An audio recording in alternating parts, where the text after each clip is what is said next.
शिव तांडव स्तोत्र।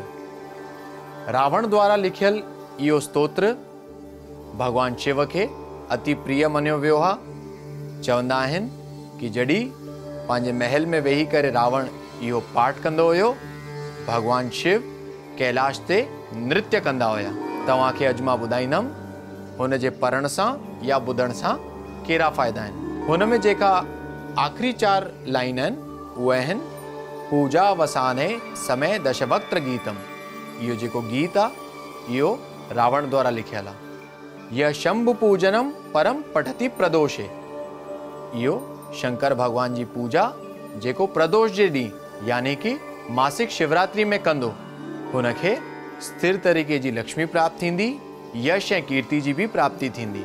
लास्ट में चयो वियो आहे मां लक्ष्मी सदा हुननि ते आशीर्वाद बरसाईंदी आहे जेको भगवान शंकर जी पूजा कंदो आहे। त तव्हां प्रदोष जे ॾींहुं थी सघे त हिन जो पाठ कंदा।